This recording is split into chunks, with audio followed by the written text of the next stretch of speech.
बुजुर्गों, बच्चों, हमारे मीडिया वाले भाई, हमारी माताएं बहनें, साथियों, आज सवाल है हमारे रोजगार का। हमारी लड़ाई अमीर बनने की नहीं है, हमारी लड़ाई है आज हमारा रोजगार छीना जा रहा है। जो कानून इन्होंने बना दिए, इन कानूनों से, क्योंकि हमारे देश की सरकार WTO में शामिल हो गई है और उसमें पहली शर्त है कि आपको वर्ल्ड मार्केट से ज्यादा कोई सरकार नहीं दे सकती, और अगर वर्ल्ड मार्केट का हमें रेट मिले तो फिर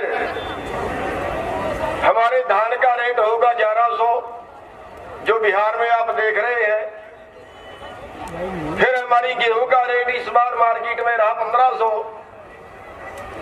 फिर हमारी सरसों बिकेगी 3200, हमारी कपास बिकेगी 4000 से 4500, और इन रेटों में हमें खेती करनी पड़ता नहीं खाएगी। और जब इन रेटों में खेती करनी पड़ता नहीं खाएगी, आप देख रहे हैं पिछले 8 सालों से लगातार हमारी जमीन का रेट गिर रहा है और गिरेगा।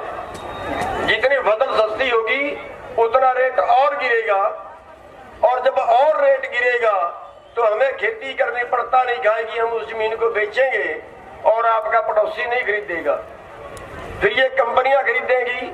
और अगली पॉलिसी आ गई है कि यहाँ पे हजारों हजार एकड़ के प्लाट बनाए जाए। अमेरिका का मुकाबला आपने करना है खेती में। आपके पास 5 एकड़ जमीन है, 10 एकड़ जमीन है, लेकिन अमेरिका के पास 10,000 एकड़ जमीन है, 20,000 एकड़ जमीन है, 50,000 एकड़ जमीन है, एक आदमी के पास।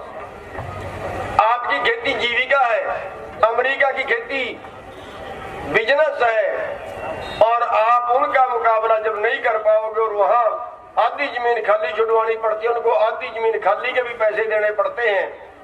वहां पे 43 लाख रुपए पर किसान की सब्सिडी है, आपको मिलता कुछ नहीं है। तो उनका मुकाबला करने के लिए उनके जैसे प्लाट बनेंगे और हजारों हजार एकड़ के प्लाट बनेंगे जिनमें कंपनियां खेती करेंगी, और आपका जो रोजगार है, हमारा जो रोजगार है, वो हमारे हाथ से छीनेगा। खेती तो हम आज भी छोड़ दें, लेकिन सवाल इस चीज का है दूसरा धंधा हमारे पास है नहीं। आज भी आप देखें, जब देश आजाद कराया था ना, हजारों कुर्बानियां दी थी आपके परिवारों से। उस वक्त उत्तम खेती थी, मध्यम व्यापार था। लेकिन आज अगर देखें 73 साल की आजादी के बाद, आज उत्तम खेती नहीं है। आज नखित खेती हो गई है, कोई करना नहीं चाहता, अगली पीढ़ी खेती में जाती नहीं है। अब कैसे मुकाबला करेंगे हम? और जब आज पूरी खेती भी आके कंपनियां करेंगी। अभी एग्रो बिजनेस, ये जो 3 कानून बनाए, खेती कानून नहीं है, खेती कानून इनका नाम गलत रख दिया है, ये है खेती व्यापार कानून। अब खेती का व्यापार कंपनियों को जाएगा, इसके अगले पड़ाव में पूरी खेती कंपनियों को जाएगी, और जब पूरी खेती कंपनियों को जाएगी तो हम सब बेरोजगार होंगे। और आज हमारा आलम बेरोजगारी में ये है, एक तो हमारी फसल पिटी, और दूसरा हमारे पास क्या है? दूसरा हमारे पास है हमारी मजदूरी। मैं आपका भविष्य बता रहा हूँ और वर्तमान भी बता रहा हूँ। आज दूसरी चीज है हमारे पास मजदूरी। हमारे पास 2 ही चीज है, एक फसल और एक मजदूरी। हमारे बच्चे जो आज हमने पढ़ाए और शहर में कहीं नौकरी करने के लिए जाते हैं, कंपनी में कहीं नौकरी करने के लिए जाते हैं, फैक्ट्री में कहीं नौकरी करने के लिए जाते हैं, उनको मिल रहा है 6,000 7,000 रुपया। अरे न्यूनतम मजदूरी भी 9,500 है, अनस्किल्ड की 9,500 है, और हमें मिल रहा है 6,000 रुपया, 7,000 रुपया।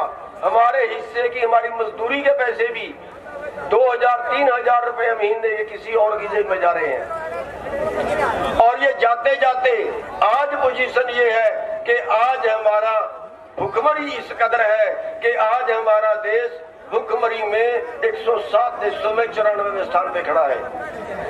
आज हमारे देश में 45% बच्चे ऐसे हैं जिनको हम पूरी खुराक नहीं दे पाए, जिनकी अपनी उम्र से वजन कम है, जिनका अपनी उम्र से बढ़वार कम है। आज हमारे देश में पिछले 20 साल में 3.5 से 4 लाख किसान कर्जे से दब के 1 लाख के, 2 लाख के, 5 लाख के कर्जे में बैंकों के परेशान किए हुए आत्महत्या कर गए हैं। क्या आपने देखा है देश में एक भी पूंजीपति 50,000 करोड़ के कर्जे में मरा हो तो बता दीजिए। हमने आरटीआई मांगी थी कि 500 करोड़ से ज्यादा के देश में कितने डिफॉल्टर हैं, हमें बताइए। बताया गया, हमारे पास जवाब आया कि हम बता नहीं सकते, देश का व्यापार खराब हो जाएगा। 500 करोड़ से बड़ा डिफॉल्टर कौन है, उसको बताने से देश का व्यापार खराब होगा। और हमारा 2 लाख का डिफॉल्टर, 1 लाख का डिफॉल्टर, उसकी फोटो लगा के बैंक में उसका पोस्टर लगा दिया गया उसकी इज्जत खराब करने के लिए। हमारी नीलामी आ गई, 2 लाख रुपए में, 1 लाख रुपए में किसान की नीलामी आ गई, किसान में पोस्टर चिपका दिए गए। और साथियों, हम कहते हैं गई इज्जत बचा कुछ नहीं और बची इज्जत गया कुछ नहीं। इज्जतदार किसान सा दिन चढ़ने से पहले रात को फांसी खा गया। 3.5 लाख मर गए हैं पिछले 20 साल में, और हम अभी चुप हैं। हम अभी चुप हैं, इतने पे सरकार को सब्र नहीं आया। अरे इसी देश के अंदर एक आदमी की 1 घंटे की आमदन 90 करोड़ रुपए है। 90 करोड़ 1 साल की गिने, जितना पूरे देश के किसानों में कर्जा है ना, इतना तो एक आदमी की आमदन है साल की। अरे जितना पूरे देश के किसानों पे कर्जा है ना, इससे 2 गुना तो हमारा पूंजीपतियों ने मार लिया बैंकों का, जिसको एनपीए बोलते हैं हम। कहाँ खड़ा है देश? हमने क्या खा लिया देश का? हमारे ऊपर तलवार क्यों लटका दी? अभी खेती हमारा जिंदा रहने का साधन है, ये भी हमारे से छीनेंगे क्या? अरे फिर मरना तो फिर भी भूख से है, अभी लड़ मरो।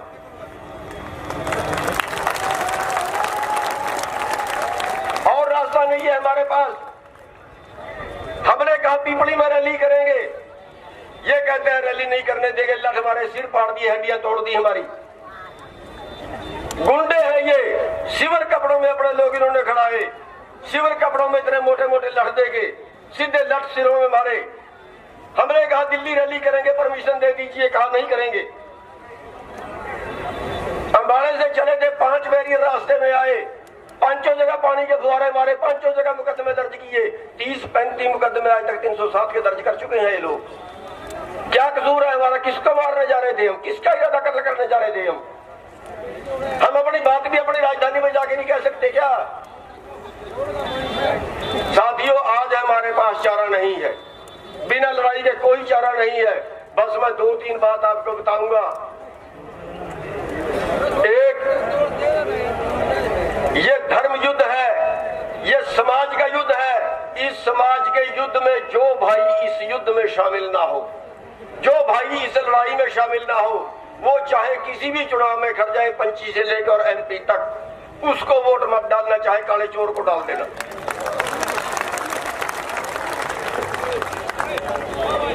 दूसरा, इसके 3 पुत्र हैं, अंबानी, अडानी और रामदेव। उनका सामान मत खरीदना, चाहे किसी का खरीद लेना। साथियों, हमने जरूर शांति बना के रखनी है। हमने किसी पुलिस से नहीं झगड़ना, हमारे बेटे हैं। हमने किसी अधिकारी से नहीं झगड़ना, कानून के बांधे हुए हैं। लेकिन अगर ये बीजेपी वाले कहीं रैली करें ना, अगर ये बीजेपी वाले हमारे गांव में घुसे ना, तो इनकी तसल्ली जरूर बैठा लेना।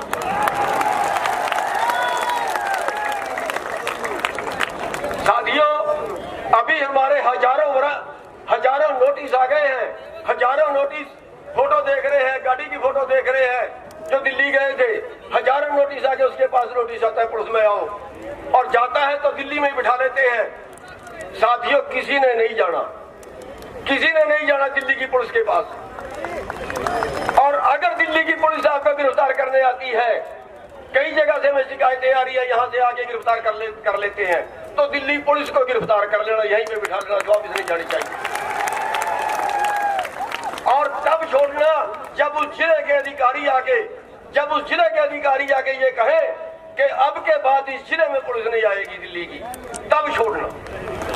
मार पटाई नहीं करनी, शांति से बिठा लेना है, खिलाना पिलाना है, लेकिन दिल्ली की पुलिस को बता दीजिए कि हरियाणा के किसानों से पाड़ा पड़ा हुआ है। साथियों, मैं बहुत ज्यादा टाइम नहीं लूंगा क्योंकि आगे प्रोग्राम है टिकैत साहब का, इसलिए मैं अपनी बात को यही समाप्त करता हूं और आस करता हूं। एक बात छोटी सी और रह गई है कि इस वक्त हमारा मकसद क्या है। हमारा मकसद हार डलवाना नहीं है, हमारा मकसद स्वागत करवाना नहीं है। हम आज युद्ध के मैदान में हैं, हम आज लड़ाई के मैदान में हैं और वहां पे हमारी संख्या कम हो गई है। साथियों, मैं आपसे एक बेनती करना चाहूंगा, आप हर गांव में एक तय कर लीजिए कि इस गांव से इतने आदमियों की हाजिरी वहां पक्की रहेगी। पहले चले जाएंगे, दूसरे आ जाएंगे, पक्की हाजिरी वहां पे लगाइए ताकि वहां पे संख्या हमारी बनी रहे।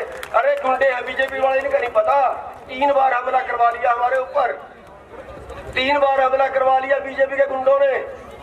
पुलिस लेके आते हैं, साथ में गुंडे साथ में आते हैं, 400-500। साथियों, वहां पे हाजिरी कम नहीं होनी चाहिए।